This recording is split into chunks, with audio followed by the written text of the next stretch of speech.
Okay, so I should be up one more time. I think everything's set.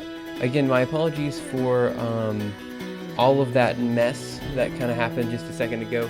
There isn't really much I can do about that when that happens. So basically, my webcam, every once in a while, will just stop working. There's really nothing I can do about that. I think it's a hardware issue. I can't really figure that one out. I'll probably miss if you write something. I'm on mobile, so I have to reopen the stream to see it if it's live. I think it should be live. I'll probably miss if you write something. I should be live now. Okay, good. Good. So sorry about that. What ended up happening, okay, actually I don't know what happened, but I know that if my camera freezes, there's nothing I can do about it. Absolutely nothing I can do about it except for restart the computer. Or rather, there might be something I can do about it, I just have no idea what it is. And so, it'll freeze, then I just restart my computer. Freezes again, restart my computer. Video lag, can't do anything but restart my computer. It's the only solution I've got, and I don't know why it works. I think it's because like something with UDEV, I probably just like reload the device or something. There's probably an easier way to do that, I just don't know. I don't know exactly how to do it. So if you guys have a solution, let me know. Anyway, today guys, we are going to be talking about optics one more time, finishing up the lens stuff that we did yesterday, and then going from there. So I think the lens stuff was almost done, if I remember from yesterday. Then all we need to do from there is get a couple more visualizations of the light rays and going from there. I realized I forgot to vary the refractive index for the different color channels, so I was rendering 3 passes for nothing. I'm sorry, Zadiston. Good luck if you're continuing to work on it. Okay, so I think everything else is set. Let me just very quickly talk about what we're doing. So let me do Zernal, and we'll talk about what it is that we're doing in this project and where we intend to go from there. So right now we have a code that allows us to see basically light as it bends in a media with varying refractive index. So here's the idea. We have, let's say, a circle. Well, the thing is, I literally unplug and replug the camera in. So I do actually, the camera is turned off and on again. I don't know any other way to turn it off and on. Maybe there's a terminal command I'm not familiar with.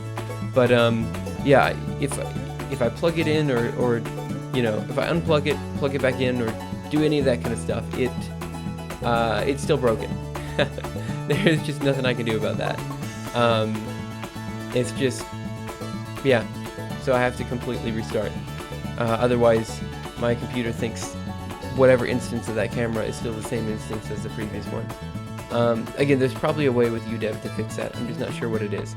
Okay, so here's the idea then. We have light going into this circle, and if the circle was, that was meant to be a straight line. If the circle had a standard refractive index, let's say something like this, then it would bend towards the normal, something like this.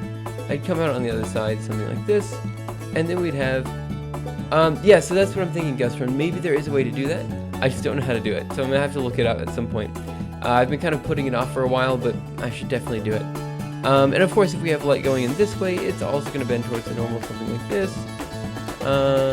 Maybe something closer to this, and then they're gonna kind of do something like this. The point is, in this particular case, we have some sort of, how do you put it, focusing point over here. Now, in this case, they wouldn't quite focus at the focusing point. That's because I kind of drew the rays off center, but if you had all of light coming in symmetrically, we'd be set. Okay, so now new page before. What is it that we're actually doing? Here's our, I was hoping it would auto-draw that. 1 second. Here's our circle. Dang it. See, it's not even recognizing that I'm trying to draw a circle. That's how bad I am at drawing circles. There we go. Okay. So we have light coming in. Now what we're doing is we're imagining that the light is being modified, right? The idea is that we have a refractive index on the inside of this circle, and the optics is alive with the sound of music. So also, let me know if the music is too loud. That was another complaint that I got earlier today.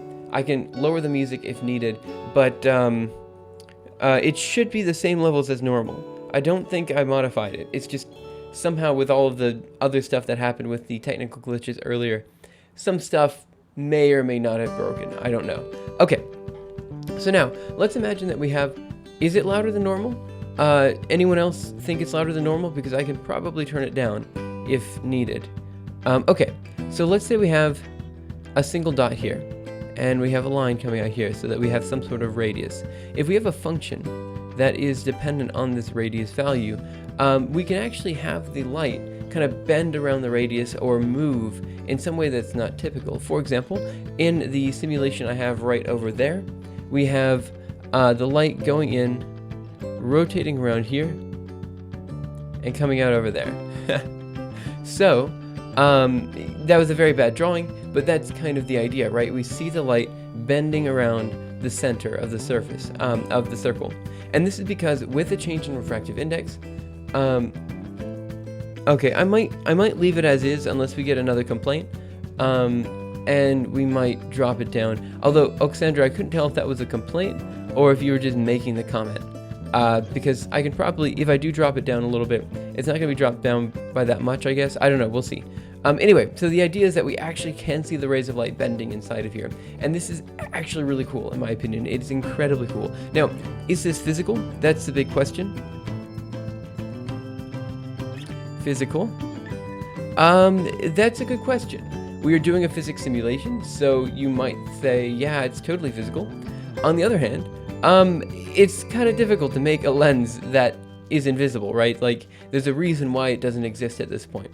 It requires the use of things called metamaterials sometimes. Which materials, one second, are basically materials that allow you to... Okay, well then I guess I can drop it just a little bit. But again, I don't think I changed the volume levels at all with this, so I think it's the same as normal. But I can always change it. So, is this physical? Well, with metamaterials, it might be. The idea is that we have some sort of material that creates an effective refractive index. For example, you could create a negative effective refractive index or something like that, something that's clearly not possible in nature. Will you find a system with crazy changes in refractive index in nature? Maybe, but maybe not, you know? So the idea then is that you'd have to find something that has a, like some sort of varying density or something like that. And that could vary the refractive index or something. Let me see, open image. I didn't think it was that loud though. Again, on my end, I can't really tell the volume at all. And it seemed okay in the test that I did a second ago, but again, I don't know. It's not something I can really check. Is the refractive index between 0 and 1 physically impossible? Is a refractive index? Usually you have a refractive index at 1 for air, or 1 for vacuum, right? So you'd have to be less dense than a vacuum, so it's not really possible that I'm aware of. Now, it might be possible, and I just don't know about it. There's a lot of things that are physically possible, I just don't know about them, right? In fact, I think for most people, there has to be something that is totally physically possible that they don't know about. Even physics researchers, right? I mean, that's why they're doing research. So, yeah, it's not possible so far as I'm aware, but maybe it could be. The refractive index of air is like 1.003 or something like that. I don't remember. Something really close to 1, so we always just assume it's 1. And it's not really that close to a vacuum. So maybe that's the issue. Okay. Or maybe that is an issue to deal with. Okay, so here's what I'm going to do. I think we've already discussed everything I wanted to discuss, just kind of reintroducing the problem, making sure everyone's on the same page. Now, I'm sorry about that. What is it that we're actually doing? Well, we're doing some visualization of this, just to make sure it's...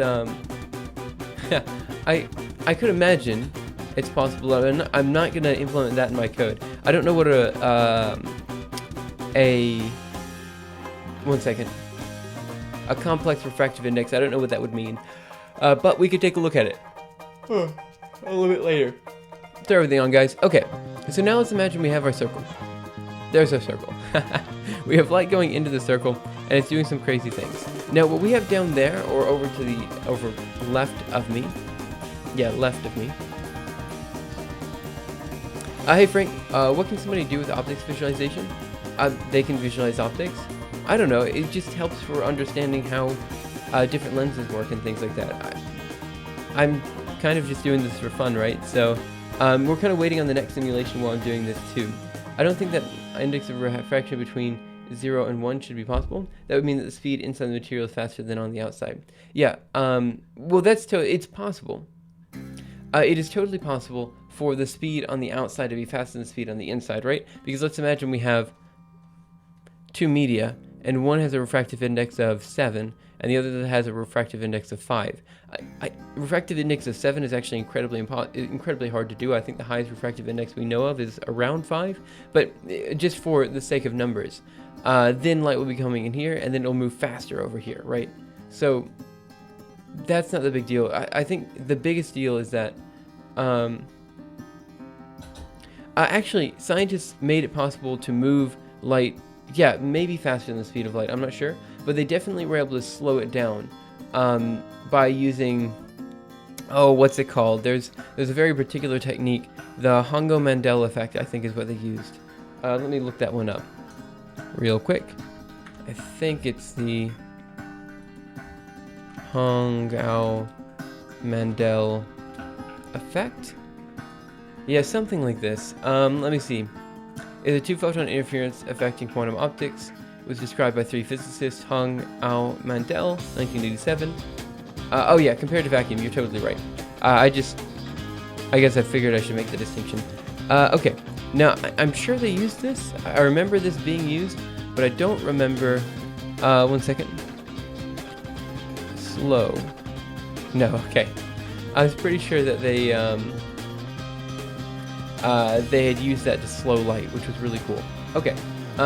As an example, water's refractive index of 0.999997 equal to, for an X-ray radiation photon at energy of 30. Yeah, okay. Fair enough. But that's still incredibly close to 1, right? Like we don't get to like 0.5 or anything like that. Anyway, what are we doing today? We're basically going to be drawing this lens. We already have the lens drawn. We just want to draw it a little bit better, a little bit crisper, such that we can see the refractive index on the inside of the lens. Then we have a couple of other visualizations I want to do. We already have the visualization of light moving through the lens like this with 10 different rays, but I want to show a different one where we sweep the light ray down here. And that's what we'll spend a good bit of time doing today. And we'll also spend some time today just basically sending a whole bunch of rays through the system just to see what it looks like, you know? I thought as a PhD student, you had to be very good at math. I mean, yeah. Part of that, according to the theory of relativity, no information can travel faster than the speed of light in a vacuum. But this does not mean that the refractive index cannot be lower than 1. The refractive index measures the phase velocity of light, does not carry information. Yeah, so that's true. And Frank, for a PhD student, you should be very good at math if you're in a mathematically intensive field like I am. I'm okay at math. I'm just not the best at it, you know? And I keep saying that I'm not that great at math because, you know, I can do basic things, but for the most part, I just switch to programming instead of doing the analytics because when it comes to analytical stuff, again, I can usually do it, but if you're gonna ask me to do something that requires heavy analytical skill or reasoning, we have to go from there. The arctangent is the inverse of the tangent. So if you give it visualizing the arctangent, I mean, I'm sure there are people who've done this, right? So we could maybe do that in a bit, but for now, I'm sure this has been done before. Visualization of arctangent. Of arctangent. Let me see. Images. Let me see. So, I'm not sure. Sorry about that. I'm just, that knows degrees. That's fair enough, I guess. I don't know. So I know that there's probably a visualization of the arctangent somewhere. But I don't know exactly where it would be. But basically the idea, let's say we have some sort of circle like this. and we're going around, we can define the sine and cosine that way. So let me do sine, cosine, circle. I don't know. There's definitely, I don't know. There's definitely an image like this somewhere around there that shows the sine and cosine as it's coming off of a circle. The tangent would just be kind of also related to that. So we have the, let's see, view image. Let me zoom in. So like the idea then is that the opposite over adjacent is a tangent. We can also do a similar thing for that. And the arc sine, let's see, so if we do, here, we'll just do the math really quick. New page before. So a sine of 30 degrees, 1 second. Sine of 30 degrees, I believe, is equal to 1/2. So the arc sine of 1/2 is going to be equal to 30 degrees, right? So the idea is that you get the angle back at which you're at here, right? So it's just a reverse of this process. So hopefully that explains it for you. Okay, so let's keep going on with visualization of optics, and we will totally go from there.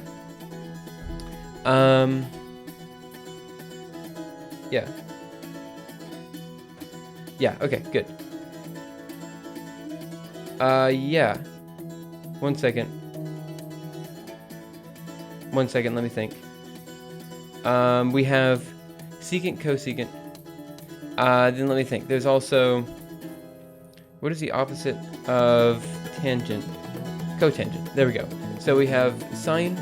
Opposite of sine is, we have sine, cosine, tangent. And their opposites are cosecant, secant, and cotangent. What about how does one convert them to polar coordinates? So I don't know exactly what you mean by. Oh, maybe is that what you mean? So I don't know what hypot is. I'd never seen hypot, and asine is usually just the arc sine, which is the opposite of sine, similar to how we did arc tangent. Again, I've never seen a hypot function. I would guess it's the hypotenuse of the triangle that you're looking at. So again, in this case, we can kind of draw a triangle, and you can probably find the hypotenuse from there. So something like this. The hypotenuse would be the radius of the circle. I just said atan. That's the arc tangent. Anyway, I think if you just do a quick Google search, you can probably find that information pretty easily, and probably in more depth than what I would like to talk about here. That calculates x. Yeah, okay. So hypotenuse is exactly that, finding the hypotenuse of the thing. It is the magnitude, right? So the idea is that you have it's following the Pythagorean theorem, right? So you have x squared plus y squared equals z, or x squared plus y squared equals r squared. And that's kind of the idea. So that's the first coordinate. I don't know what you mean by first coordinate, but it is the radius of the circle that we're dealing with. So if you're on a unit circle, you're fine. The hypotenuse doesn't really need, if it's in C++, I would guess it's in radians. I guess. Hey Devo, what's up? Not much, I guess. Yeah, thanks Edison. Okay, so let's go ahead and get working on our system, right? Because we started late, we've got a whole bunch of other things to do here. So let's CD into projects, geometrical optics. Oh, sorry about that. Simuleos, and then geometrical optics. Let's do the same thing over here. CD projects, Simuleos, and geometrical optics. Yep. Okay, so now let me do ls here. And let me run the last geometrical command here. Give it a second to do its thing. I think it takes like 10 seconds to run or something like that. So, and I don't remember what the output looks like. All I know is I'm running a command. This is not really, maybe I should have looked at it beforehand, now that I think about it. But I did run it just a second ago, didn't I? Let me think. Hypot measures, yeah, okay. Is that your image that you're talking about, Zedison? Feel free to put it in the chat when it's done. Okay, so let me think. What else was I going to do? Let me ls temp. I think that's where we put it. Yep, okay. So now let's do mirage temp. Then we're going to do image 00000.png. Okay. So here is the circle being drawn. There is the interior refractive index being shaded in. And here is the light going through the circle. So this is what we did yesterday. We got the lens there. But now what we need to do is get the lens to be, how do I put this? Have its density vary based on the refractive index, right? And I think this will make it so it's more physically intuitive. Like, it makes more sense why it is the light is bending the way it is. So hopefully this helps people understand what exactly is happening on the interior of the lens. So let's go ahead and open up A102 is in radians. Yeah. Yeah, I think it's in radians. I think you're right. So let me do geometrical.cpp. Let's go down to the bottom. And yesterday we spent some time working on, oh, sorry about that. This is the wrong file. Let me go into optics visualization.cpp. Let me go down to the bottom here. So we spent some time working on this function, and I think it's mostly there. Now what we need to do is we need to kind of add in some additional variables here and there to make it so we can actually run this function well enough. So as you can see, the index plot, which is what we're kind of working with here, needs the animation frame, the frame number that we're currently working on. Then we have the radius of the lens, the origin of the lens where it is currently at, the texture of the lens, which I've kind of put in as just some sort of sphere lens, but there's some other details there. Then the lens color and a couple other things. So let me go ahead and take a look at what we have for that lens in that lens struct. So if I go over here, I open up VI. What am I looking for? I think it's geometrical.h. And we zoom down a little bit. Actually, let me go up to the top and look for a sphere. Here it is there. We have radius, origin, and yeah, we already have the radius and origin there. So what I want to do then is I want to go in here, and instead of reading in the radius and origin, I just want to read in the sphere. So now we don't need those guys, because yx will be the same for opposite angles. Okay, so now we have origin x, and what I'm going to do is lens dot origin x, lens dot origin y, lens dot radius here, and of course there too. Is there any other point that we use origin x? So let me look for that. Oops. Press the period. Let me look for origin. There and there. Oops, sorry about that. Oops. Down to the bottom. Origin. Yes, so I'm going to do lens dot origin there. And I think that's all we need. I think that's it. Color gradients. Let me take a look. Open link. And yeah, that looks pretty dang good. You can actually see the light as it's kind of moving through, right? The only thing, I find this so weird though when you think about it. Look at what's happening, right? We have the light.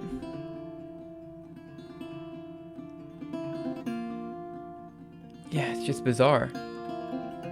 Like the fact that we have very little, if any, light here and here, and we have a lot of light here at the center is just bizarre to me. I don't understand what's happening. But I have to admit, the three colors look absolutely stunning. They look great.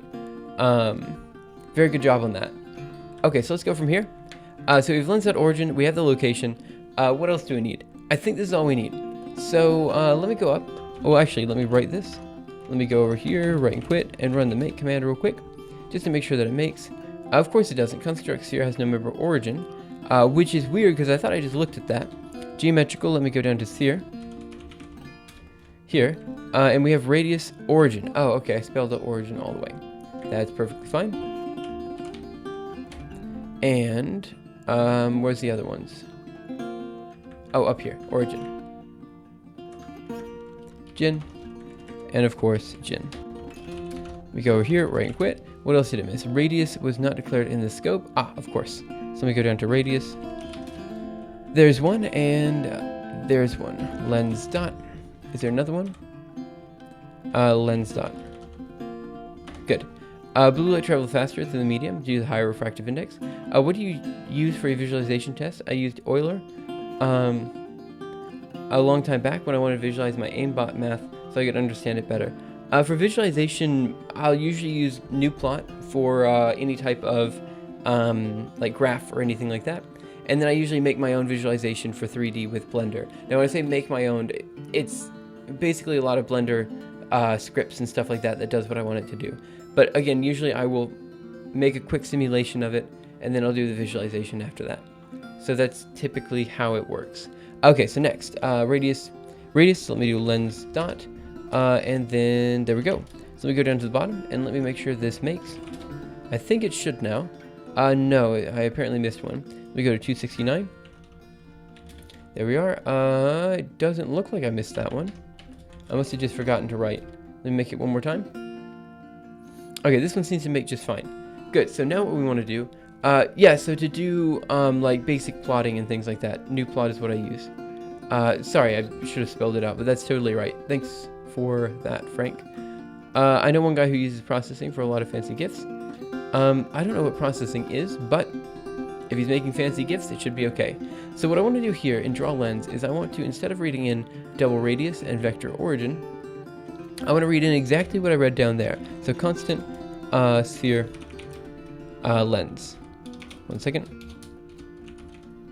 Working on it. Lens. Good. Now, every time I write down origin or something like that, I'm basically going to put in a couple of different guys. So let me do lens dot there. And then we need lens dot here. Oops, sorry about that. Here. Python has great visualization tools. That's also totally true. Python with like matplotlib and stuff like that can do a good bit of stuff. Unfortunately, being a physicist, I don't actually, I'm not in the area of visualization too often. And when I am, it's for physics, right? So I'm not very good at making things look pretty, I think. It takes time for me to figure that one out. Okay, so now we have draw frames. Now let me go through and make sure I'm not missing something. So we need to do every origin. So let me find another origin. There's one. There's one. There's one. There's one, and there's one. Are there any others that I missed? Not that I'm aware of. Now do you find all the radii? Radii? Not sure. Also, I just realized I need to add in a GIN at the end of all the origins. So let me go back through the origins again and add in a GIN. Next one. C dot. Next one. Dot. And of course one more over here. Dot. I think that's all we have there. So next is the radius. Radius. There's one. We need to add a lens dot there. And we need to keep going from here. So lens dot here. And I think that's the last one there. So, like this one you may have seen floating around on the internet. Let me see. Open link.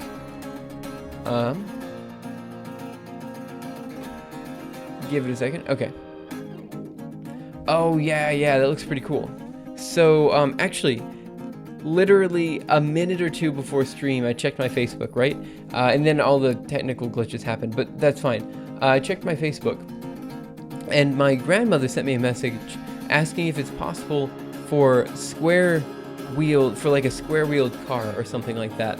And I was kind of like, well, it's kind of possible if you have an incredibly curved surface so it matches the square perfectly. I didn't actually respond that yet, but there's totally like animations and stuff of people on square wheels kind of riding on a curved surface. It's kind of neat. And this kind of reminded me of that. Okay. So now we have the radius there. Let me go ahead and fix these guys for just making the code a little bit more readable. There. And of course here. Someone's made a square wheel bike. Yeah, I'm sure they have. In fact, I've seen, if you guys have seen Top Gear, the person who is in charge of Top Gear, not person in charge, but like the lead guy, like the main guy on Top Gear, his name's Jeremy Clarkson, I think. He was on a square wheeled bike. So let me go here. Let me go to make. And let's see what breaks. I'm pretty sure something's going to break. So, okay, yeah, something totally broke. Let's see, geometrical CBP, undefined reference to draw lens. Fair enough. Let me go to, where is draw lens? Draw lens. I think it's here, but is it anywhere else? Maybe not. So let's go into VI geometrical. Optics visualization. 1 second. .h. And now we need to go to draw lens. There. Good. Okay, so now we need to change this to constant sphere lens. Constant sphere. 1 second. Lens. Right and quit. And let's make that and see what happens. Sphere does not name a type. 1 second. What do you mean it doesn't name a type? Optics visualization.h. Could be because I'm not reading in the appropriate header file. So let me go here. Let me do include. And I think I need to include geometrical.h. Make. Okay, well that gave us a whole bunch of warnings. That's pretty cool. Okay. I'm not sure where all these came from. Vect does not name a type. Oh, I know the problem. Let me do optics visualization dot. Oh, here. What happens if I do this? 1 second. Make. Let me see. Effect Visual Studio takes over an hour and a half to install an SSD. Never fails to amaze me. Wait, you kidding me? How does... You're talking about the suite that just does programming, right? Like the one that literally could be replaced by a terminal. Okay, so this isn't quite working. Let me figure this one out. So we need to do optics visualization.h. We're including geometrical.h here, but watch what happens. Write this, go over here, write this. Now let's take a look at the error message. Right, quit, make, and we have error. Sphere does not name a type, which means, I mean, I imagine it's the standard SSD, but hey, who knows? Okay. So, yeah, super slow disk. Okay. Now, what's the issue here? The draw lens function is obviously necessary, right? So let me go here, G. The draw lens function, we need the sphere, right? For the draw lens function, because we're reading in the sphere. The sphere is from a particular header file that the optics visualization, wait a minute, constant sphere does not name a type. Let me think here. Draw lens. 1 second. Constant sphere lens. Dang, it should work, shouldn't it? So here's what I'm going to do. I'm going to go into VI optics visualization.h. We go down to the bottom here, and I'm actually going to comment this out for now. And we're going to make it. Give it a second to see if it makes. It does not make. Draw lens was not declared in this scope. So let me see. 54 and geometrical.cpp. Ah, that would be the problem then, wouldn't it? So let's go here. Optics visualization.h. I'll remove these guys here. Right, quit. VI geometrical.cpp. And it should be on line 54. Okay. And what we need to read in, instead of lens P, is I think just the lens itself. So let me see if we have just the lens.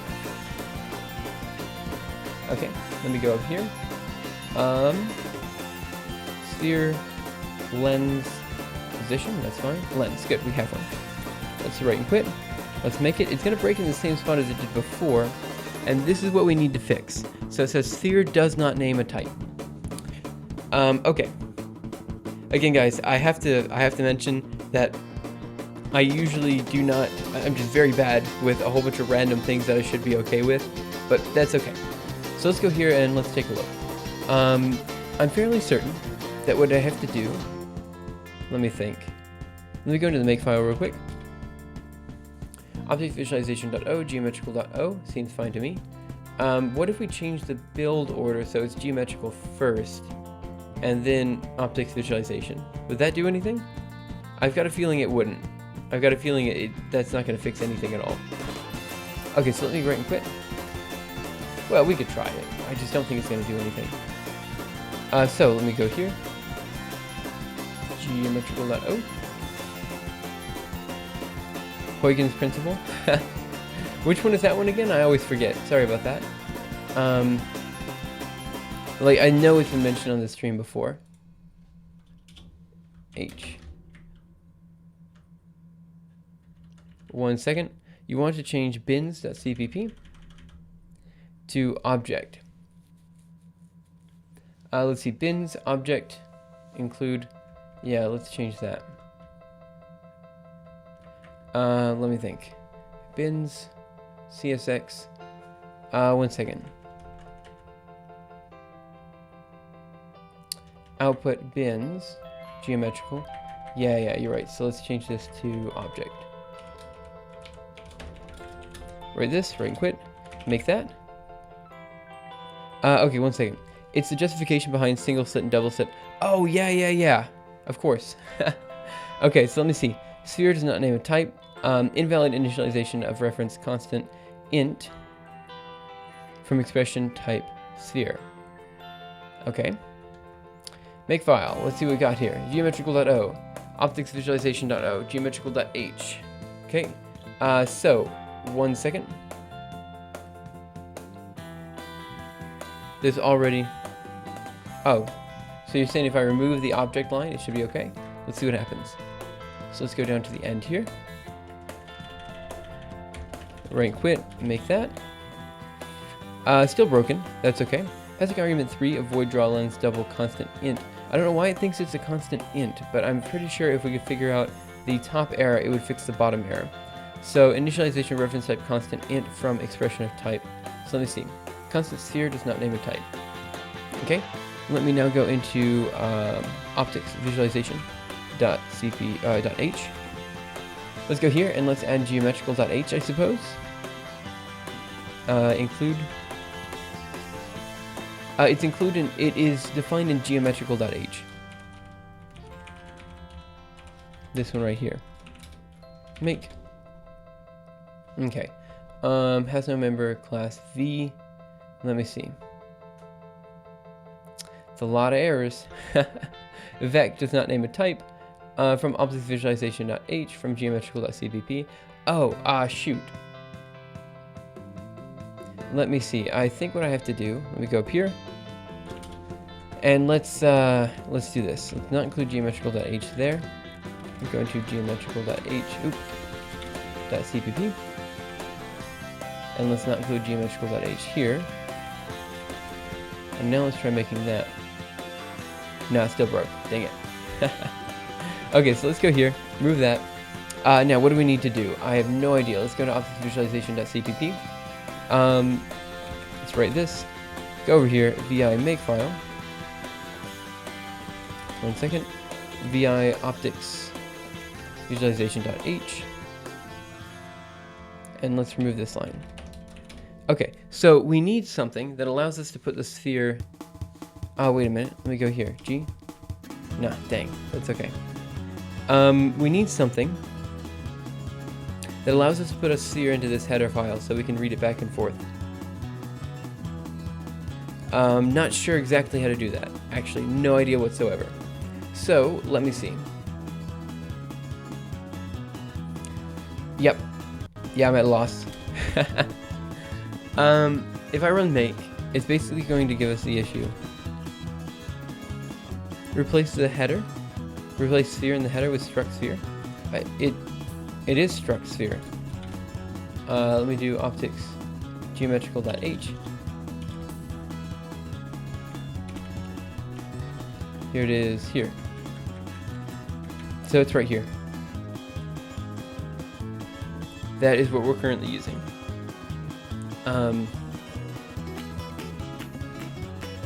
Sphere in the header. It is actually typed struct sphere, but maybe I'm misunderstanding. This is the header file. 1 second. Right, quit. So you're saying in the other header file, vi optics visualization.h, and you're saying do this constant struct sphere.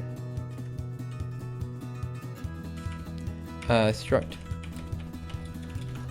Let me do make. Okay, that one didn't work. 1 second, let me see. Let me see. In function void propagate sphere. Undefined, reference to animate line. All of these are undefined and I don't know why. Let me just make clean. Make. Okay, obviously same problem. Frankie for chess, what is the meaning of life? That all depends on what you want to do. I'd say the meaning of life, you know, it's a person. by person type of thing. Okay. I don't know how to answer that question. Open up the makefile? Sure. Okay. So we have geometrical.o as in 42. Also 42.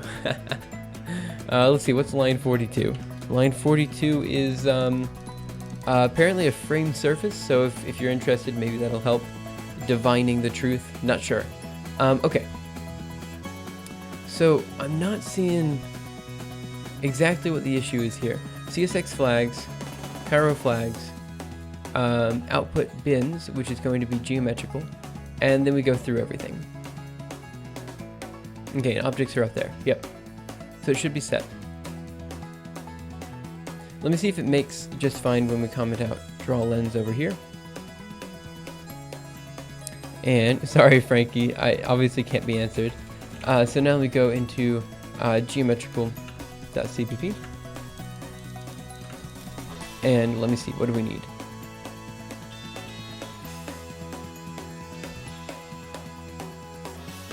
Wait 1 second. Draw lens. Right, quit. Make.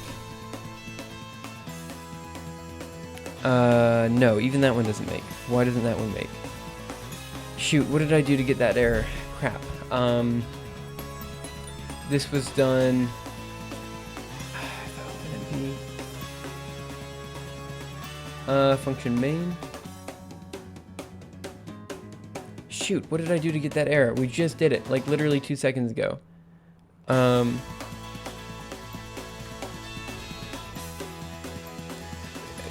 So this was, I don't think this is gonna, I mean, because this is literally what it's saying, right? What the $sign left caret, I don't know what it's called, is saying. So we do this and we make that. I don't imagine. 1 second.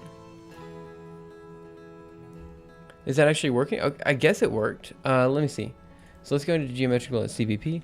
Let's do the draw lens again.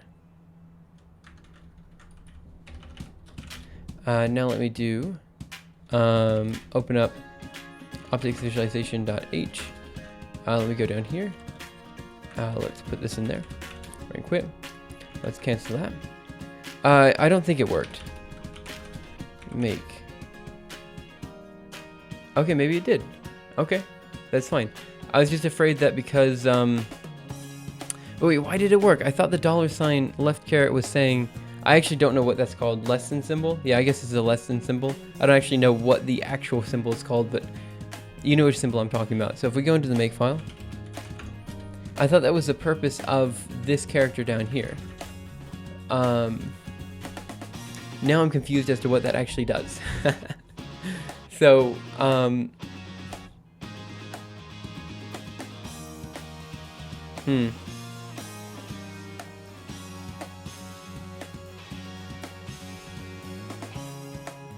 oh well, it doesn't really matter that much. We'll see how it goes. It seems to be making just fine though, so that's, I guess, everything we need in life, right? So we're good. Now, let me see. It's kind of getting bright outside. I mean, not really that bright. It's dawn, so you know, I can sort of kind of see some light outside. It's a nice day though. Okay, so now let's do run and quit. Go over here. Let me clear. Now, what do I need to do? I need to go into optics visualization.cpp. Go down to the bottom here. And now what we need to do, since we have the lenses being read in, instead of doing Cairo fill, basically what I want to do is, 1 second, what do I want to do? I want to read in the index plot. So let's go down here and do index plot. So we're going to do index plot. And we need to read an animation, frame number, which is going to be, I suppose. Lens color, which I believe is called lens color. Yep. And then max alpha, and max alpha is going to be equal to 1 second, where is it? Double J up here. So what I want to do then is go over here and define max alpha. It's going to be equal to double J times 0.5 here. And then we want to read that character in. I'm sorry, I can't help with that. 1 second. Need to change this to an underscore. Okay. So let me see if that makes real quick. In just a second. So let's change this to a max alpha. Add in a parentheses and a semicolon. And let's see, now we want lens color and max alpha. And then we're just going to write this. Go over here, VI makefile. And let me go down to the objects here and let's try that. Oops. That building instruction. So we want this caret, you said. Right, quit. Make. Max alpha was not declared in the scope. Of course it wasn't. So let me go into double max alpha. Yep. 1 second, alpha. Write this, go over here, make that. Index plot was not declared in this scope. Index plot. Says it's right here. Okay. So that means we need to go into the header file and add this guy in there. So let's go into VI optics visualization.h, go down to the bottom, and add in this function. There. Let's go here. Did you forget a forward declaration? Not sure. Okay, so let me add in a semicolon there. And let's make that. And this one makes just fine. Good. Yeah, we'll see. I think this is okay. Okay, so give this a second to run, and then we'll see what the animation looks like. I've got a feeling it's gonna look kind of weird, but that's okay. Everything looks kind of weird when you look at it. There's a bug on my window, on the outside of the window, not the inside. It's kind of sitting there staring at me. Kind of weird. There's actually always a couple people that walk by around 6:30 in the morning. They just walk right along the road there, and I'm always afraid they're just gonna look up and see some guy standing up here, window open, talking into a microphone. It's not that it's weird. It's just, weird. Wow, redundancies. Anyway, my point is, it's also sometimes like 5 in the morning. It's like super dark outside, and like a security officer will just roll by. I don't know. Like sometimes I just wonder if they think it's kind of weird that some guy has like his lights on and it's like pitch dark outside. Well, not that dark, but it's pretty dark. So let me ls here. Let me go into the last mirage that we ran. Yeah, but I do it every day, let's see. Okay, well that did something. Not quite what I anticipated, but it's doing something. So let me do, what do I need to do? So let me do, instead of chirofill, let's remove this one. And let's also do index plot down here. So let's also remove this guy here. Go down here. Oops, I totally failed to add in the comments here. So we're gonna do index plot. And let's add an eye over here. Yeah, so I'm probably gonna remove the convert function from here on in because I don't really need it. So I need anim, I need eye, I need lens, I need lens color, and then I need max alpha, which is going to be 0.5. Let's write this, go over here, and let me open up the makefile one more time. I'm not going to convert it this time because I don't think we need the conversion. We just need the image drawing. So let me do make, and let's see what happens. I think, let me think. Let me think. No, I think this should be okay. Not sure. Also, for some reason, yesterday and today, I've just been like, sometimes you get that feeling when like you're in the middle of something and like, I don't know, like everything's kind of slower than it's supposed to be. Like your muscles aren't moving as fast as they should be, and you're just a little bit less responsive than normal. That's how I've been for the past 2 streams, and I'm not sure exactly why. So I feel like I need to need to do something, you know, like move around a little bit more, but I can't figure out what it is I need to do to, you know, wake up. Usually by like the first 30 minutes I'm up and about, but for some reason today and yesterday it was just kind of not like that. It's not that the stuff isn't cool, I find the stuff interesting, but for some reason, it's just the past few days, you know? So let me go here, scroll down. Okay, so that's not quite working. But I'm not exactly sure what the problem is. So on the one hand, it does look kind of cool, right? So we have, this is the same plot as we had before, isn't it? Let me check something. Huh, interesting. Why does it look the same? Should be totally different. Let's go here, G. And let's see what we got. So, it looks to me, we have index plot, animation, lens color 0.5. That's okay. How about we go through...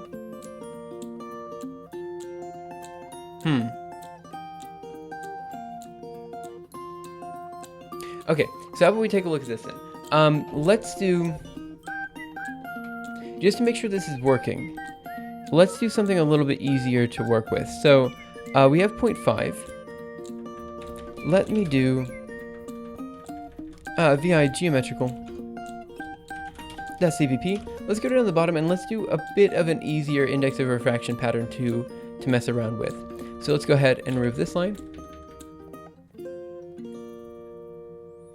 Actually, wait. Yeah, so let's remove this line too. And let's just have a constant index of refraction for now. So let me see. If absolute value is greater than cutoff, in fact, we can probably just get rid of all of this and just do the following. And let's do index. Index is going to be equal to 1.4. Let's go over here and let's make that. And let's just make sure this one fades in okay. 1 second. Geometrical 254.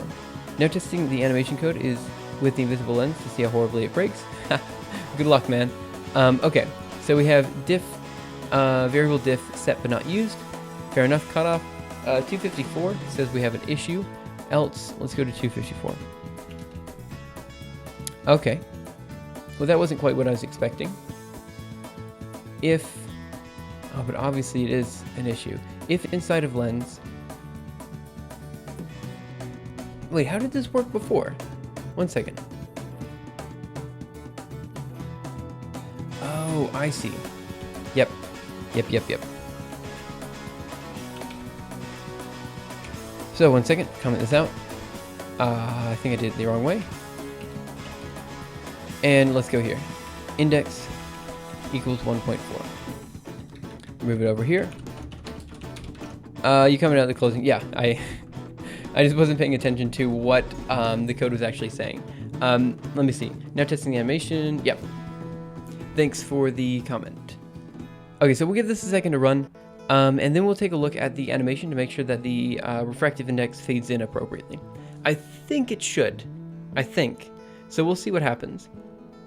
Worst case scenario, it looks buggy, but I'm not sure exactly what was up with the last one. The last one, for some reason,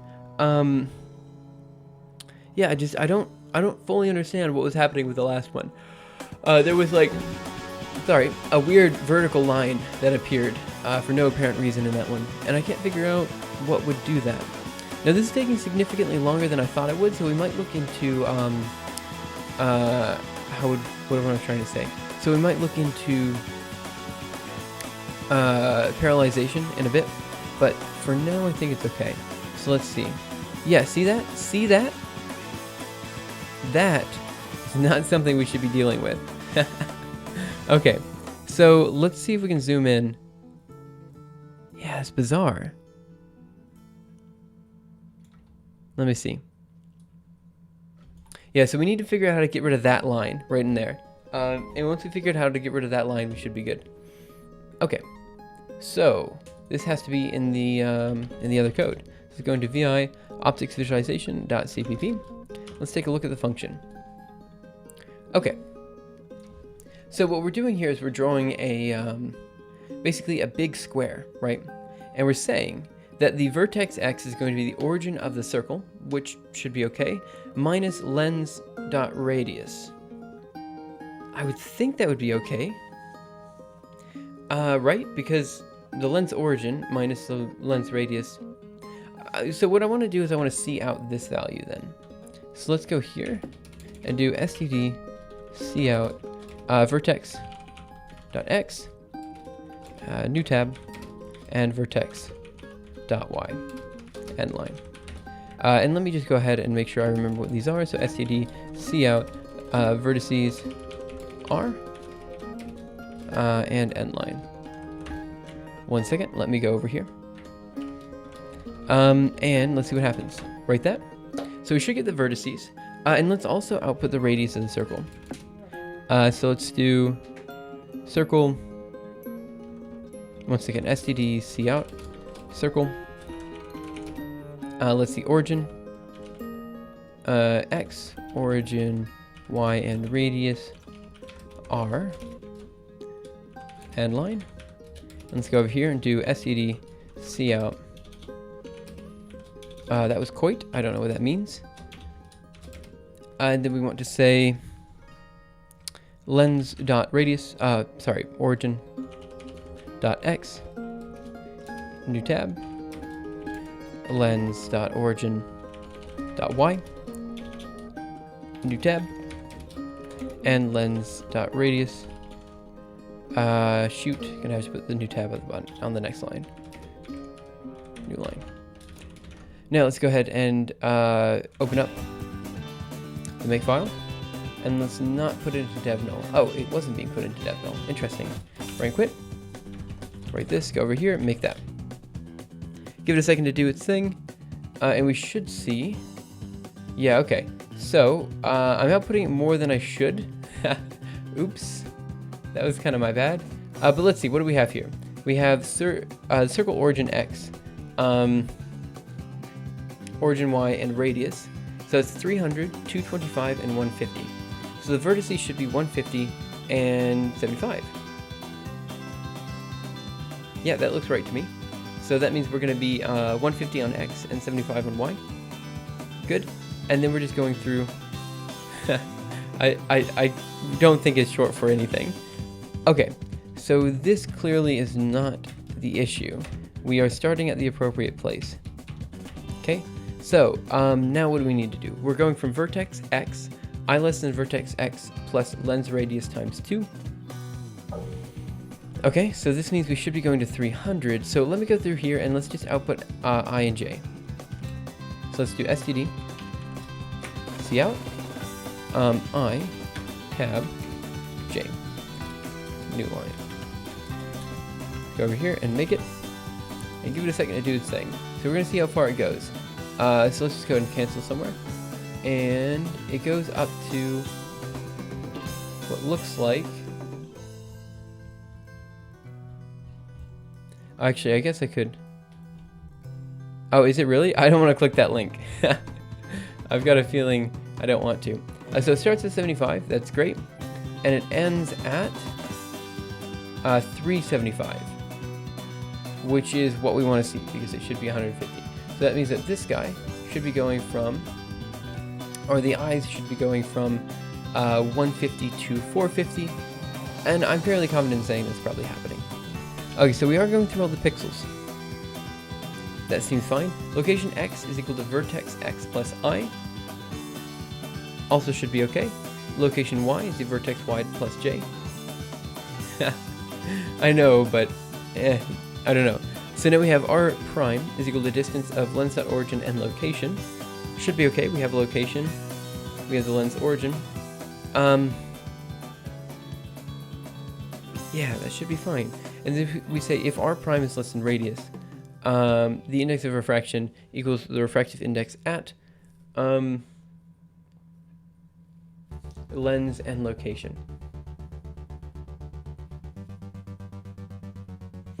Okay, so if r prime is less than radius, so if our defined radius, okay, let me think here.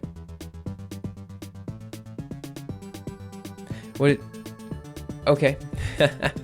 So we have set source RGBA, should be okay, max alpha index of refraction. Let me take a look at these images again. So let me run that last mirage, and let's go down. So here we have this. Let me see. Yeah, so the light is doing exactly what we would expect. No problems there. That seems fine. The problem is, for some reason, the visualization of that index of refraction on the inside.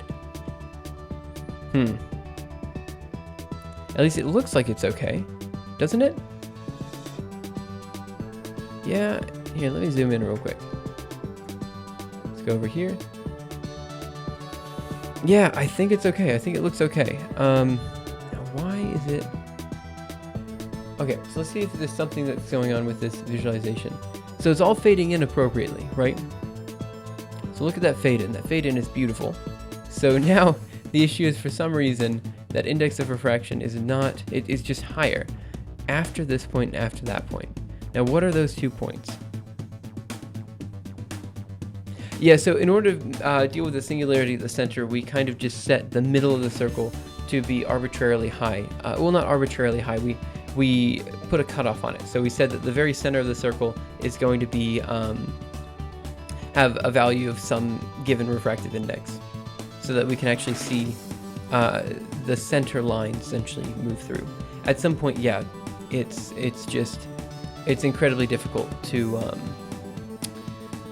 one second. It is incredibly difficult to deal with the center of the circle, so. Okay, so now the issue is this. Why is this happening? I don't know. It's a good question. We're going through all the pixels. We're checking every single pixel. We should be finding a distance just fine. Let's print out the R primes. Let's do std cout R prime and line. And now let's do make. Okay, let's just Control C because we have a good number of these guys to deal with. And what is the radius of our circle? The radius of our circle should be 150. These are all about the right order of magnitude, so they should be okay. Let's see, 195, 196, 197. Yeah, it seems like these should all be okay. Just scrolling up a bit. Hey Krams, you did miss so much. We're just kind of failing miserably at making animations, as seems to be the norm nowadays. Okay, so the current issue is this one here. If I open up Mirage and we zoom down a little bit, what I wanted to show was the refractive index kind of fading in, but for some reason we have this additional square here that I can't seem to deal with. It seems to be right at the radius of the circle, so yeah, the radius of the circle here on X, and I can't quite figure out what's happening on Y here. That's something I'm gonna have to think about. In fact, let me just do this. Let me do GIMP temp, and let's do image 00. I don't know. Let's do 020 or something. .png. I think this should have everything set. Glad to hear. Give it a second to do its thing. Yeah, good. So it looks like this is on pixel right at 300 and 150. Okay, let me think. What's going on at pixel number 300? It's a good question. So pixel number 300 is the radius of the circle, and 150 is not the radius of the circle. Did you check the index of refraction in the center? There should be a singularity there, I think. Again, we had the same problem, so it was something that we had to fix in some weird way. I just don't remember what the way was. So, let's see. This is going to be at position, oops, sorry about that, 304 in X, 150 in Y. Yeah. So what's going on at 150 in Y? Let's see, so we have 75 in Y starting, I think. Location at X. Yeah, so it should start at 75. 150 shouldn't be anything. Vertex.x 75 plus lens.radius times 2. Huh. Man, I have no idea what's happening, but that's okay. We can take our time trying to figure this out. Of course, if you guys have ideas, let me know. The issue is, of course, that random square in the middle of the circle.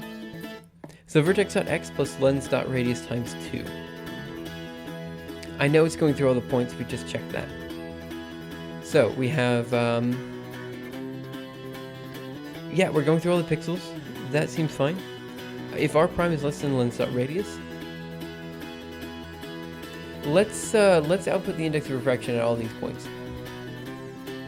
And let's see what's up. So let's go here, and let's do std cout, index of refraction, new line. It should all be 1.4. Let's do make. These are outputting way too many numbers. So let's get rid of this guy too. Make.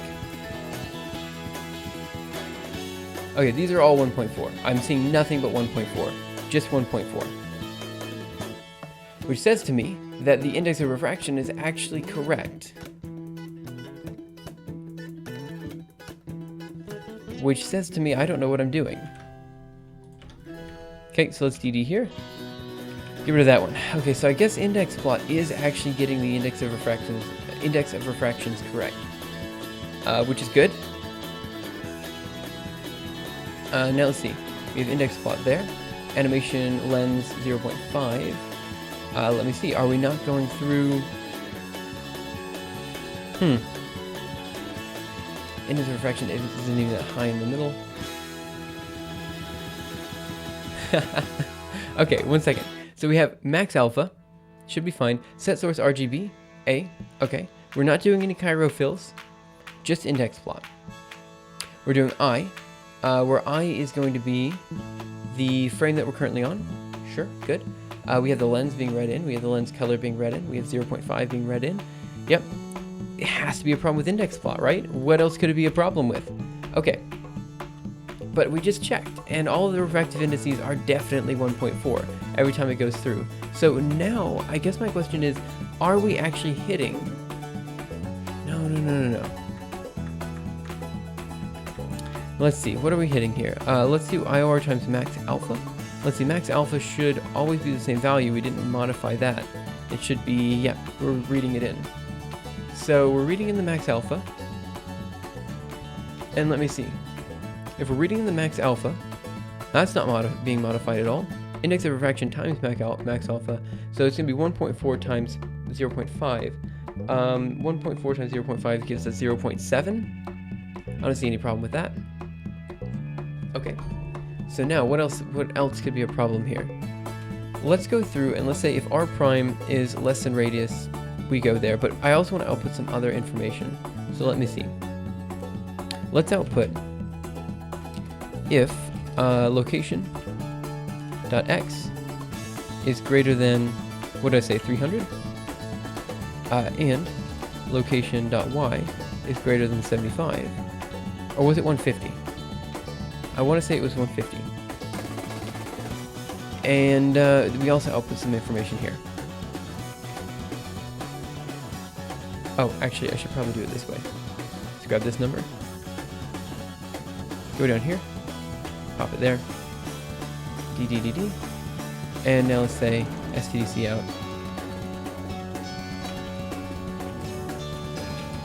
out. Index of refraction. New line. Let's go over here. Let's make that. And let's see what we got. Still 1.4. Yep. Okay. So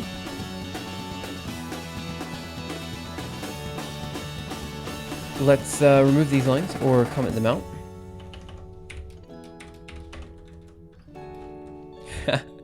I have absolutely no idea what's happening here. So let's go up to the top here, and let's just do our Cairo fill one more time, just to see what this is doing. So here we're gonna comment this guy out and comment this guy out. Now let's make that. Hey, Pro Infinito, what's up? Okay, so I'm thinking this has to be an issue. It is definitely an issue with our index plot function, right? So how do we fix the index plot function?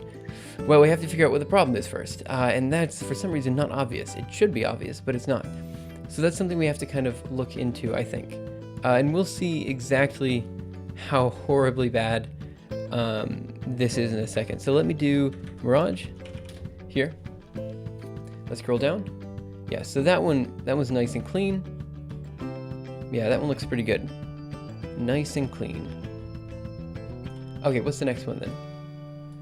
Okay, so now let's do index plot here, but chirofill there. So let's do make. So this should just, let me think. What should this do? We should see the light kind of coming in the same way it did before. And then we should see it become super bright at the end. But I've got a feeling we're going to see it break. Pretty sure we're going to see this thing break. But that's okay, you know? Broken code is code that you can work on. Yep. That's our motto here. Yeah, so scroll down. Yeah, so there it was again. See that square? That's the issue. Scroll in. See, if it was just like a corner, if we were ignoring a corner, that would be fine, but we're not. So let's go here. And let's see, vertex x is origin, x minus lens dot radius, seems fine to me. No problem there. For in I equals vertex x, so we always start at vertex x. I less than vertex x dot x, so that's the x location of that vertex. Lens dot radius times 2. For in j equals vertex y, j less than vertex y plus lens radius times 2, j plus plus. Seems fine. Location x is going to be equal to the vertex x plus I. Yeah, we just checked that a second ago. That seems okay. R prime, again, seemed okay. Chiral rectangle. Location x, location y, 1, 1.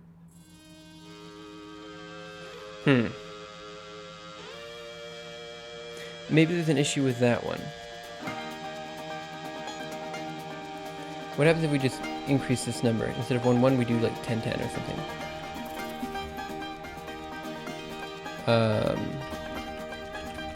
So let's try that. Make. So this should create like super large squares, basically, that we're working with. But maybe this will give us some intuition as to what's actually happening.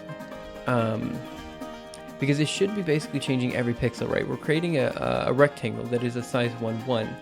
And it should totally be just modifying those individual pixels. And it is, in a way, just modifying those pixels. But for some reason, let me see, Mirage, here, that's what I want. Scroll down. Yeah. Okay, so that's kind of an issue then, isn't it? Okay.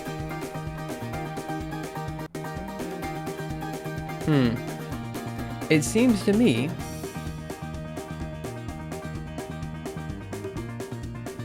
it seems to me like something really weird's happening here.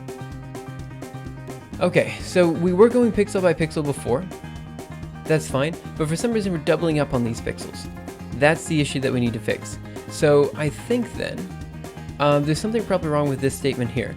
So let's see, if r prime is less than lens.radius, distance, so what is so special about those locations that we just put down?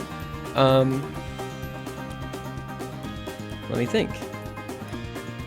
So we say location.x, vertex.x, if r prime.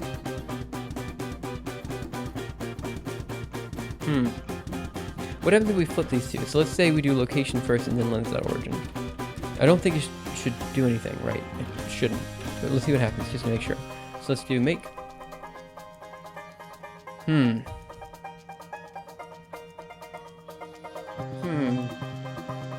Yeah, no idea. Gosh, I hate when this happens. Well, it's not. I don't hate when it happens because like it gives me stuff to do, and I'm always super. Well, not super, but sometimes I'm super interested in debugging and things like that. But sometimes I just can't figure out what's happening, and when it happens on stream, I don't know. Okay, so let's scroll down. Yeah, obviously it's the same thing. Okay, so now let's see. Okay, so for some reason then, we're drawing extra dots here. So scroll in. Why? Why would those specific locations be doubled up? Okay. So we have the distance, and again, let's see, how would we know the distance is being calculated correctly? Well, we should be able to check the distance between the origin at every point, right?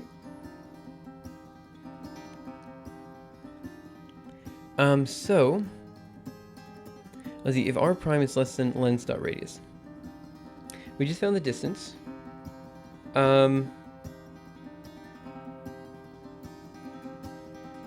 Yeah, we just found the distance. And there's no situation, so far as I'm aware. Let's see, so then the location.x, yeah, we're going through all the points just fine. Location.x, location.y, lens color.r. So where exactly is the, 1 second. Trying to think here. Let's change this if statement down here.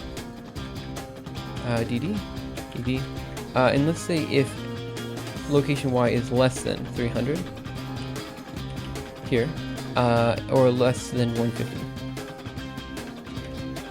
Oops.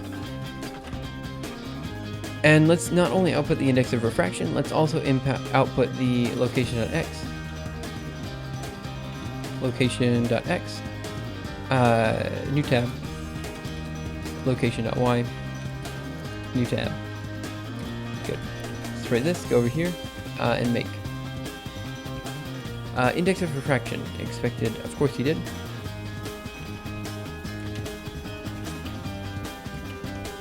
One second, right here. Yeah, basically just filling in the circle with the appropriate refractive index. So again, the idea here is that we have a refractive index that is varying on the inside of the circle, so you can actually see what's happening on the inside, right? Which is we cannot currently do. Good, okay. So this right here should be outputting information, but it's not. So that's good. Okay. So let's go up here and let's check something else out. So let's do SED. Actually, let's just put the same if statement here. 1 second. Home. Let's remove, I don't know, a couple spaces. Good. Let's write this, go over here, and let's make that. Well, that's wrong. Write this, go over here, make. The easiest method would be drawing a bounding box around Control C. That is exactly what we're doing, actually, Gustrun. Exactly that. No difference in what we just wrote down. So that's precisely what we're doing. So I guess I'm a little bit confused about the comment, but that's literally what we have written down. We have our box. We're starting up in the upper, so what are we doing here? We have vertex X, which is the upper left position, and then we just iterate through each of the positions here. So we started at vertex, we move through. That's exactly how we're doing it. Okay, we do here, and let's see, location X, vertex X. So for some reason though, we're never below 300 or 150, which kind of is weird, because if we go up here, we do SCD out, vertex.x, .x. 1 second. New tab. Vertex.y. New line. Here. And we do make. We should see. Yeah, we're at 150 and 75. Control C. So that means the X position starts at 150.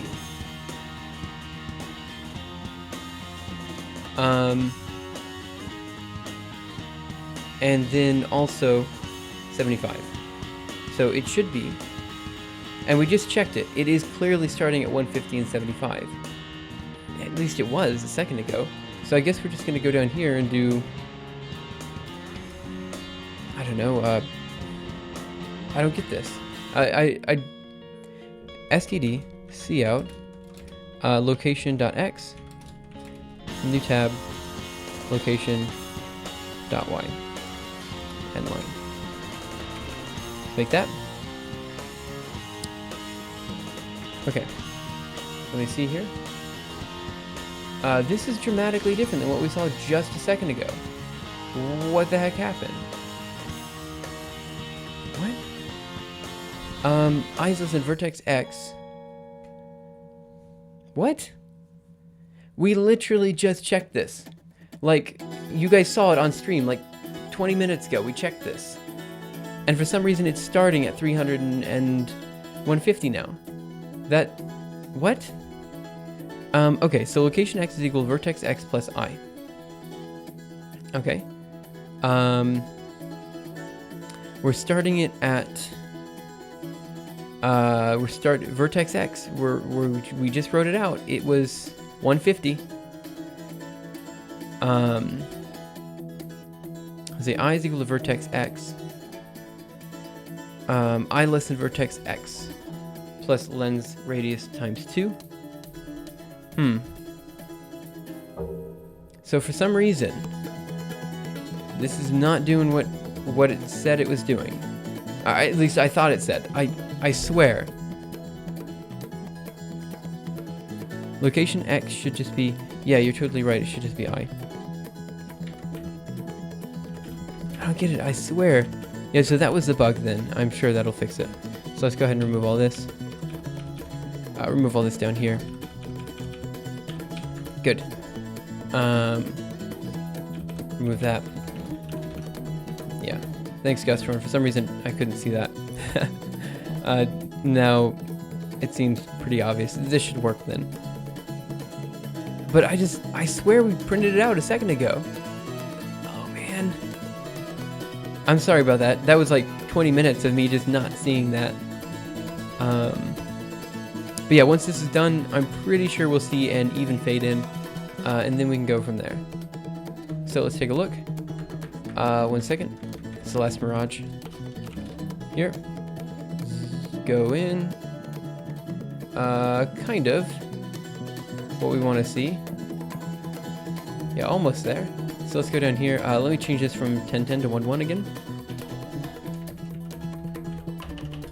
Right, this, go over here, and now let's go up here and fix this. So let's go and remove these 2 lines, add 2 lines here, or a comment in, and let's make it. Dang. Thanks, Gustron, I appreciate that. Okay. So, let's, I guess, go from there. So we're going to see what happens when this does the animation. I've got a feeling that something's still wrong because of that last animation we saw. For some reason, it didn't fade in the way that I expected it to. So then we have to take a look at that. And then after that, we should have exactly what we want to see without any really real problems, I think. So give it a second to run. A couple more things that we can do to this code. As I mentioned before, we could do some parallelization stuff, which would be interesting because it does take a little while to run. In fact, we should probably time it in just a second. And then we'll go from there.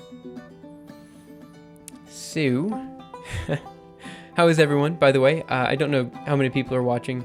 It seems quite quiet in chat, so I would assume there's a number of people here, but let's go into Mirage Temp. Scroll down. Okay, that actually doesn't look so bad. It fades in exactly as I wanted. Good. So let's go here. X.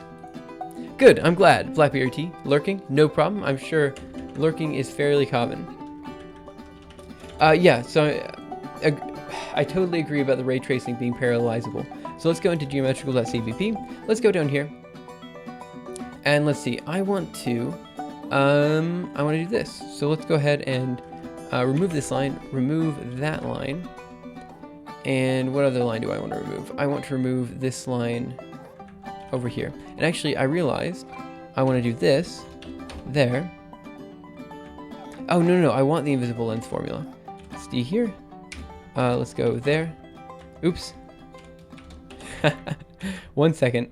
And then I want this. Nope. I did it wrong.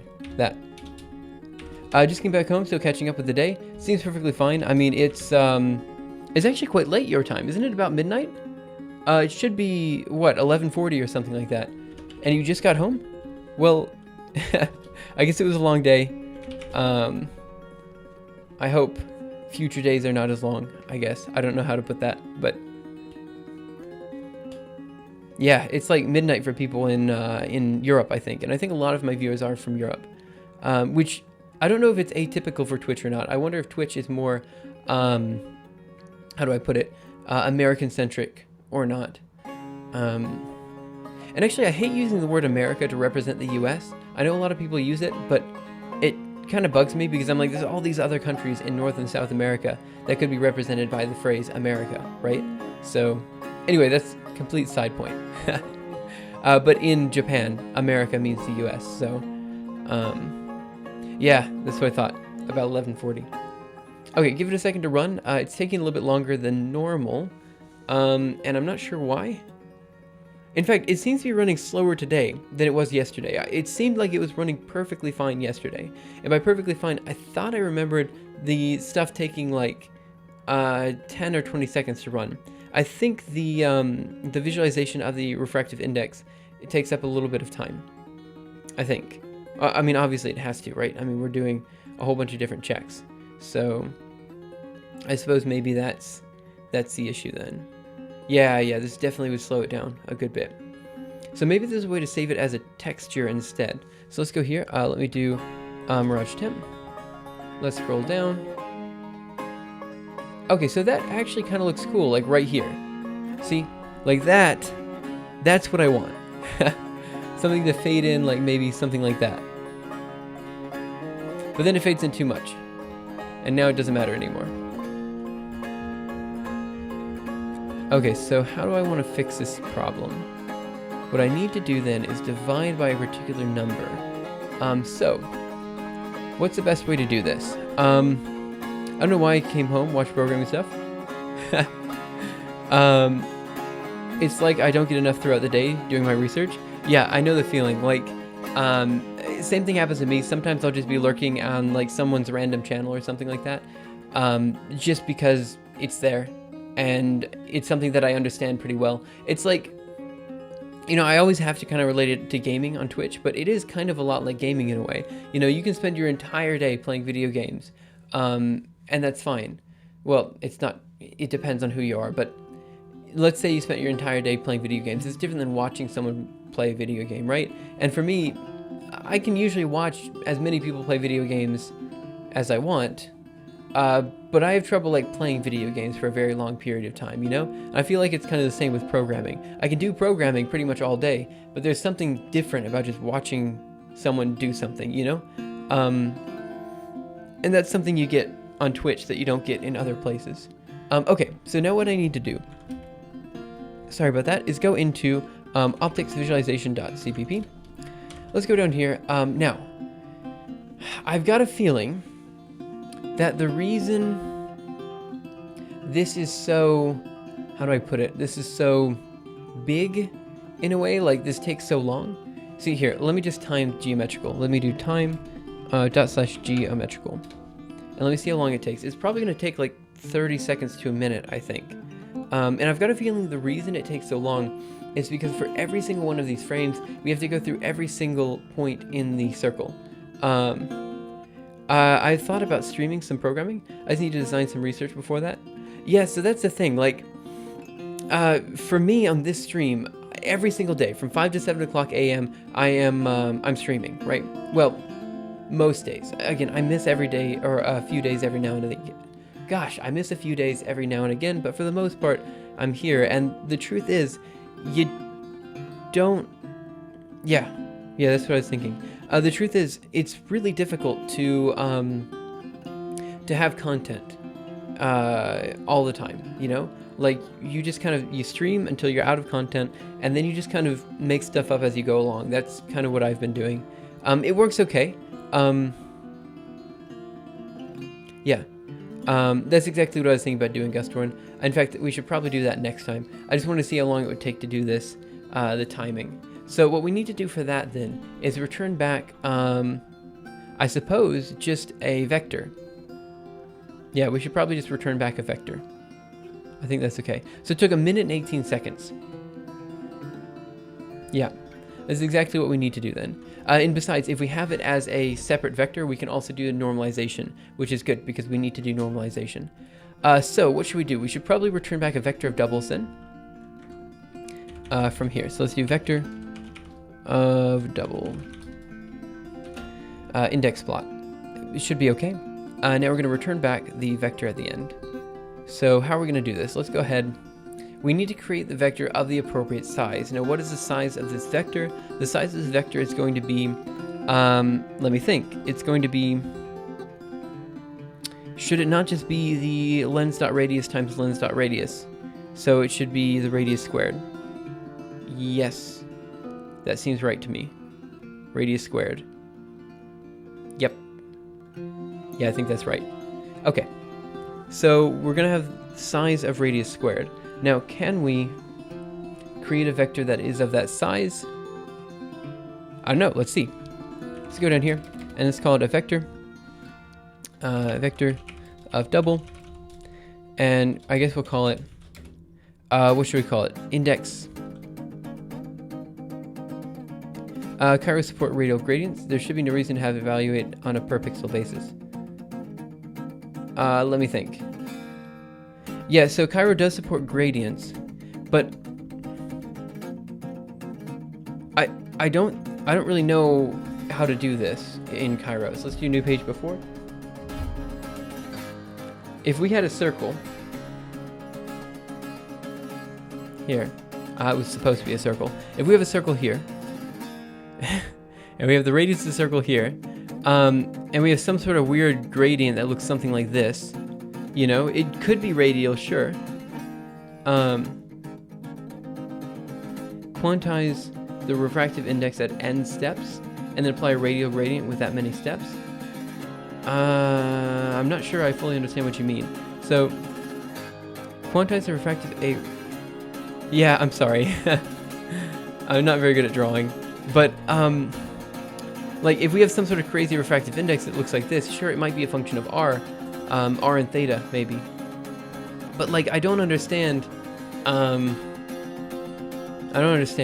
to do that with a gradient. I think doing it as,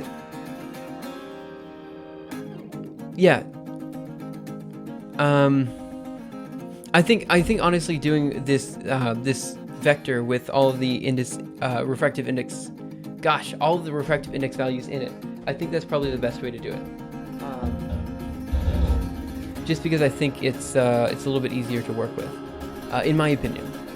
Okay, so how about this? How about instead of returning a vector double from index plot, we leave index plot as is for now, because it is kind of sort of working. And let's change this to void. Now what we need to do is the following. So let me do note index plot should read in only a square of values to plot. So a vector of doubles of double. 1 second. Will be created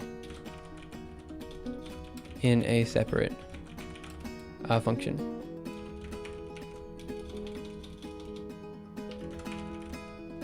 One second. Yeah, no, I've seen this before. Let me see. 1 second. Something like that is okay, but the problem is we have, like, the function could be absolutely crazy. You know, it could be that the circle actually doesn't quite look like that, but instead looks like this.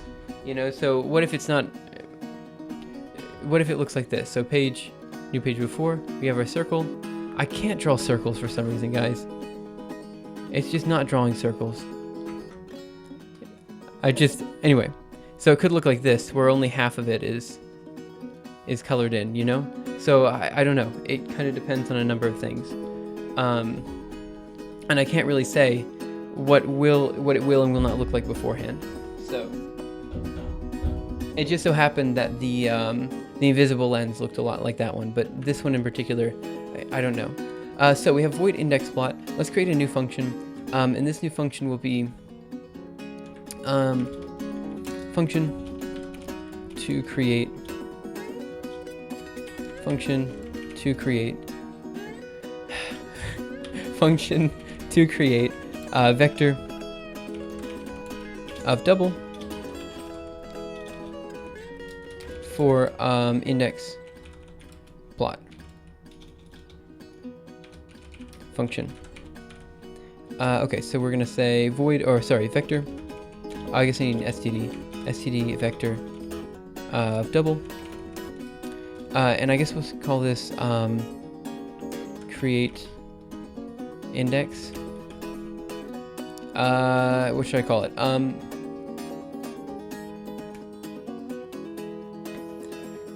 Sure, why not? Let's go with that. Okay, so we're gonna say we need the constant sphere lens. So we're gonna say constant sphere, 1 second, lens. And do we need anything else? No, I don't think so. I think that's all we need. Let's go here. Let's create our vector of doubles. So we're gonna say, let's see, vector size, int vector size is going to be equal to int radius, and I don't know if I'm allowed to do this, times int radius. Okay, now we're going to say std vector of double, and I guess we'll call it index range, index block, index vector. I don't really know what to call this. So index values, I suppose.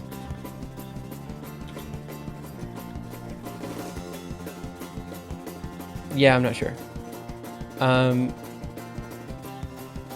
do I initialize it as a particular size again? I never remember. You guys told me like so many different ways. I don't remember any of them. And we could push back every time, but you guys said that's memory inefficient. So let me think. We've done this before. Let me go into ls. Oh my gosh, ls cd Huffman. I know. I swear we just did this with Huffman. Huffman.cpp maybe. Oh, sorry, vi. It's what I want. Oh my gosh. Vi. Let me see vector. Next. Reserve. That's what I want. So initial nodes at reserve. Right? Isn't it reserve? Let me see. SD bit strings. Okay. Seems fine. Huffman CP. Let me see. What does that reserve do? Initial nodes. Node queue initial nodes. That reserve keys dot size. Let me see. Is there another reserve in here? External. Yeah, okay. So that's what I want then. I guess it's going to be index. And we go down here. We say index dot reserve. And we want the size, the vector size. Okay. And now we say return index. We should probably change the name here. Index at index cube. Why not? It's not even a cube, index square. But see, then that's confusing. Oh my gosh. Okay, let me think. Index. Yeah, it's square. Fine. Alright, let's go down here. Index square. That's what I'm calling it. Index square. Okay, let me see if this even runs. Right, quit. Make. Figured. Int radius is not declared in the scope. Fair enough. Let's go here. And we want this to be called lens.radius. And this one over here, again, lens.radius. Make. Index square was not declared in the scope. Let me see. Index square. Looks like I need a semicolon. Make. Okay, so this one made. It is currently running. Good. Okay, so this is what I think index rect. Sure, index rect. Why not? Rect. Why can I not type? Index rect. Index rect. Okay, so now we're going to do exactly like what we did down here, right? So we have all the values we need, and we just need to go through it. So what we need to do is the following. We're going to say for int I equals 0, I less than, what do we want here? I guess we're going to say radius, lens.radius, radius. Then we're going to do I++, or plus I. We're going to do the same for j. For int, let's say j equals 0, j less than lens.radius, and then we're going to do plus j. Okay. Now we need to go through and create the essentially texture. Oh, we could call it index texture, right? Because that's essentially what we have here. Anyway, too late for that. Fine. It's okay. It's okay. That's fine. Let's go here. We have int I equals 0, j equals 0, lens.radius, plus I plus j. Everything should be good. So now we're going through each of the points here. We just need to check if we're inside the radius or not. So, if we are in the circle or not. Good. So let's go down here. And this is going to be exactly like what we did down here. All we have to do is check the locations and check to see if our distance is appropriate or not. So let's see. We have a lens origin. What do we want to do here? What we want to do then is not worry about the lens origin. We just have our x and y location. Let's just find our r value from the x and y location. I don't see a problem with that. So we're going to say r prime is going to be equal to, let me go up here and define r prime. Double r prime is going to be equal to the square root of I times I plus j times j. Good. Then we're going to say if, let's do r prime is less than, radius, lens dot radius, then we find the refractive index at that particular point. Okay, so let me see, what did I do before? Location x is equal to I, location j equals that. So now we have to find the refractive index at that point, and we read in the lens and we read in the location. Okay? Now the location in this case is I and j, so we have to actually do a quick modification to the location that we're currently at. So let me go up here and let's do that. So we're going to go here and we're going to define vector location, and we'll go here and we're going to say location is going to be equal to, location.x is going to be equal to I plus lens.origin x. No, shoot. It should be lens.origin.x minus radius, lens.radius. That should be right. Then we're going to do location.y. It's going to be equal to j plus lens.origin y minus lens.radius. Good. Then we're going to go here and find the, what are we going to say? We are going to say that index rect of,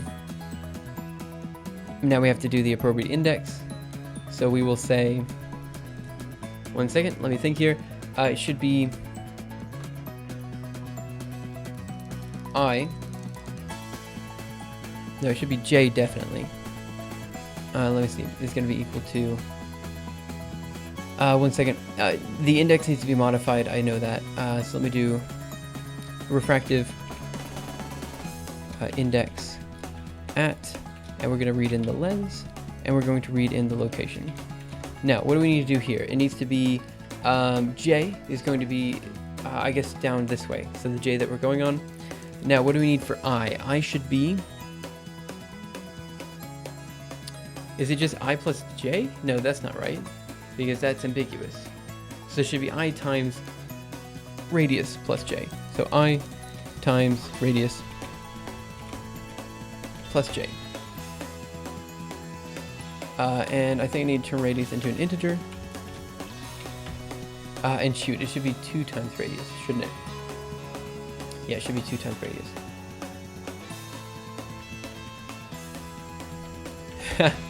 Okay, maybe this will work. Okay, let me see.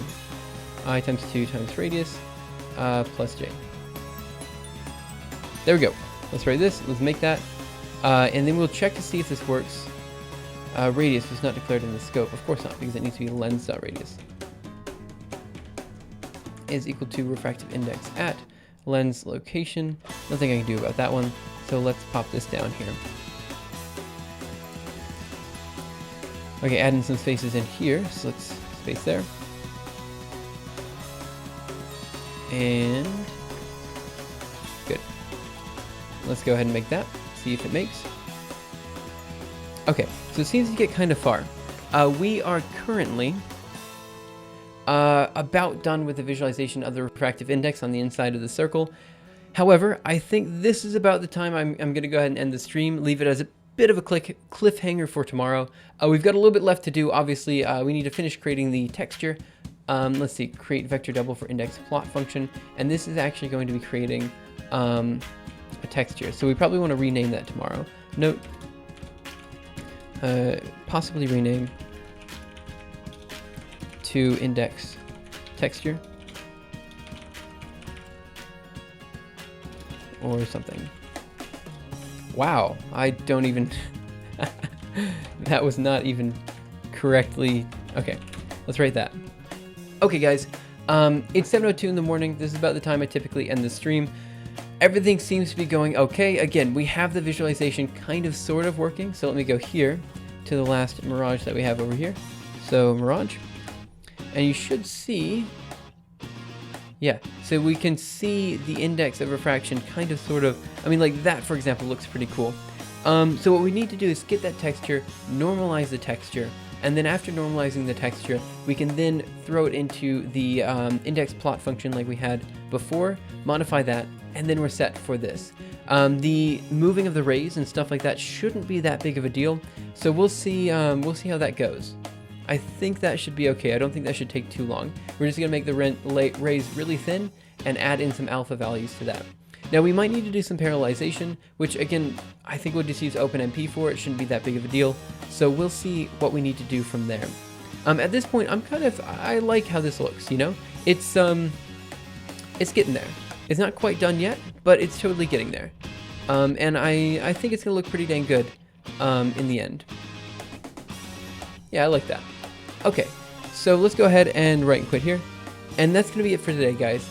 So have a great day, night, afternoon, morning, evening, whatever time it happens to be your time. And I will see you around next time for the next episode of Simuleos, where we continue working on this visualization. Again, guys, I'm imagining it's only gonna take until Friday, and then we'll be done from there. I think I'll just give up on trying to get my code to work with the invisible lens. Yeah, sorry about that, Zadiston. It's not exactly trivial. It took actually quite a few weeks for us to get it working on stream, if I remember correctly. So, but that's okay. If you can, you've already shown that you can do crazy dynamic indices, which is absolutely, in my opinion, really cool. It's something that I don't think we're going to be able to do on this visualization. We're just using different software, and I don't think it's going to look quite as visually appealing. But that's okay. Anyway, guys, thanks again for watching. I'll see you around next time. Have a great time doing whatever it is that you guys typically do, and I guess that's about it. So bye, guys. I'll take a look at that in just a second. Well, actually, I'll take a look at it now. Let me see. It's not, oh, wait a minute. It looked okay for a second there. And then it just broke. Why did it break? I have no idea what's happening.